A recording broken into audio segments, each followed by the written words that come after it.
وما خلقت الجن والإنس إلا ليعبدون ويقول أيضا إني جاعل في الأرض خليفة الله سبحانه وتعالى يعني سؤال ልጆች እዚህ ላይ ሲያስገኘን ሲያመጣ ዓላማው በአንድ አንቀጽ ተናግሯል። وما خلقت الجن والإنس إلا ليعبدون የሰው ልጅ እንዲሁም አጋንንትን ጅኖችን የፈጠርኩት ለአንድ ዓላማ ነው። እሱ ምንድነው?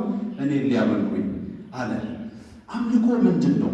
ማወል ዒባዳ ትልቁ ነገር ማወቅ ያለብን ነገር አላህ እዚህ ምድር ላይ ያመጣዋችሁ ለአምልኮ ነው ሲል ምን ለማለት ፈልገው ነው?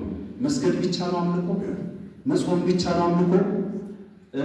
ኢባዳ የሚባለው ለአላህ እንደዚህ ሱጁድ የምናደርገው ብቻ ነው ወይ? ላ አይደለም። አምልኮ የሚለው ነገር አላህ የሚወደውን ነገር ሁሉ አጠቃሎ የያዘ ነገር አምልኮ የሚባለው ተግባር ሊሆን ይችላል፣ ንግግር ሊሆን ይችላል፣ በግልጽ የሚሰራ በደብቅ የሚሰራ አላህ የሚወደው ነገር ሁሉ ምን ይባላል? አምልኮ ይባላል። ብዙዎቻችን በአገላለጽ ኢባዳ ሲባል አላህን ማምለክ በቃ ሰላት መስገድ፣ ጾም መጾም፣ ዘካ መስጠት እንዲህ አይነት ብቻ ይመስለናል። በዛ የተገደበ ይመስለናል። ላ አይደለም። አላህ ኢኒ ጃዒል ፊል አርዲ ኸሊፋ የሰው ልጅ ምድር ላይ ምትክ አድርጌ ያስቀመጥኩ ይላል። ለምንድን ነው ምትክ ያደረገን? አላህ እኛን ከመፍጠሩ በፊት ምድርን ፈጥሯል፣ ዘረጋት፣ አስተካከላት። ካስተካከላት በኋላ ምን አለ? ወላ ቱፍሲዱ ፊል አርዲ ባዕደ ኢስላሂሃ ምድርን አበጅቼ አስተካክዬ ከዘረጓት በኋላ በወንጀል አታበላሸዋት አለ። አዎ እዚህ ጋር አላህ የፈጠረን ለሰላት ብቻ እንዳልሆነ ወይም ጾም ለመጾም ብቻ እንዳልሆነ ይገልጻል ማለት ነው። አላህ ምድር ላይ ምትክ ካደረገን አላህ ሱብሓነሁ ወተዓላ ከኛ ምን ይፈልጋል? ምድር ላይ እንድናበጅ ይፈልጋል። ምድር ላይ ትክክለኛ ፍትሃዊ አገዛዝን ማምጣት። ባይገርማችሁ ኢስላም የራሱ የሆነ ዓላማ አለው። ሶስት ዓሊሞች እንደሚያስቀምጡት ሶስት ትላልቅ ዓላማዎች አሉ። አንደኛው ኢንቲሻር ተውሂድ የተውሂድን የአላህን ሱብሓነሁ ወተዓላ አንድነት ወይም ላኢላሃ ኢለላህ የምትለውን ቃል አላህ በዘረጋት ምድር ሁሉ ማዳረስ ነው። ይህ ትልቁ የኢስላም ዓላማው ማለት ነው። አንደኛው። ሁለተኛው ደግሞ ኢቃመቱል ዐድል ዐድልን ፍትሃዊ የሆነ ስርዓትን ምድር ላይ ማስፈን። ይህን የሚያደርገው ኢስላምና ኢስላም ብቻ ነው። አመናችሁ አላመናችሁ። ምክንያቱም ኢስላም አላህን ብቻ ነው የሚገዛው። ኢስላም ቁርአንን ነው የሚከተለው። ኢስላም ፍትሃዊ የሆነ ወይም በፍትሃዊ የሆነ አካሄድን ስለሚሄድ ማለት ነው። ሌላው ሶስተኛው ደግሞ ምንድነው? ኢስዓዱ ናሲ ፊ ዱንያ ወልአኺራ የሰው ልጆችን በዱንያም በአኺራም ደስታ ማምጣት ነው። በቃ የኢስላም ትልቁ ተልዕኮ አንደኛ ተውሂድን ማሰራጨት፣ ሁለተኛ ደግሞ ፍትሃዊ የሆነ አገዛዝን ምድር ላይ ማምጣት፣ ሶስተኛው ደግሞ የሰው ልጆች በዱንያ ህይወታቸውም በአኺራ ህይወታቸውም ደስተኛ መሆን ነው።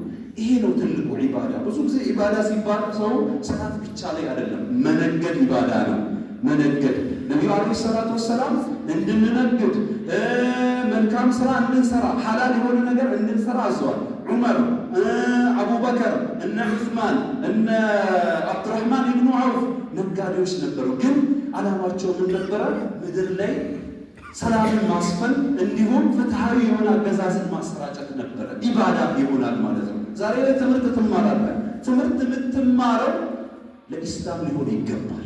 ነገ ላይ በዲኔ ትልቅ ነገር እሰራለሁ ሊሆን ይገባል። ካልሆነ ግን ያ ኢባዳ ሊሆን አይችልም። ኢባዳን ብዙ ጊዜ እኛ አጠር አድርገን ስለምናስቀምጠው ኢባዳ አልገባንም። የሰው ልጆች ዛሬ ላይ በተለያዩ አካባቢዎች ሙስሊሞች ሲጨቆኑ እናያለን። ለምንድን ነው የሚጨቆኑት? ኢባዳ ላይ ብቻ ሲባል ሙስሊሙ ያለው ሰላት ላይ ነው፣ ትምህርት ላይ የለም። ሙስሊሙ ያለው የት ነው? ጾም ላይ ያለው። ሙስሊሙ ያለው የት ነው? መስጂድ ላይ ያለው። መስጂድ ላይ ነው ብቻ ያለ ማን ነው? ሁሉም ቦታ ሙስሊም ሊኖር ይገባል። ምድር የተፈጠረችው የአላህ ስብሓነሁ ወተዓላ አላህን የፈጠራት የተፈጠረችበትን ዋናው ዓላማ ፍትሃዊ የሆነ አላህ በብቸኝነት እንዲመለክ ከዛ በኋላ አላህ የሚፈልጋቸው የአላህ ቁርአን የአላህ አንቀጾች ምድር ላይ ሁሉ ተሰራጭተው ፍትሃዊ የሆነ አገዛዝ እንዲመጣ ነው። ስህተት እንዳንሳሳት ነው ትልቁ ነገር። አላህ ደግሞ እንደዚህ መልካም የሰሩትን በአላህ ሱብሓነሁ ወተዓላ መንገድ የታገሉትን ጥሩ ነገር እንደሚከፍል አላህ ይናገራል። ዋናው ነገር የተነሳውበት ዓላማ ብዙዎቻችን የምናስበው ዲነል ኢስላምን የምንረዳው በመስገድ ብቻ ቁርአን በመቅራት ብቻ አይደለም። በየትኛውም መስጊድ ተሰማርተን ምድር ላይ ብቻ ወንጀል እንዳይፈጸም ምድር ላይ የሚደረጉትን እያንዳንዱ ነገር ኢስላም ወይም ሙስሊም የሆነ ሰው በእያንዳንዱ መስክ ገብቶ እንዲሰራ የሚል መልእክት ለማስተላለፍ ነው። አላህ ሱብሓነሁ ወተዓላ ትክክለኛ ባሪያዎች ያደርገን። ወሰላሙ አለይኩም ወራህመቱላሂ ወበረካቱሁ።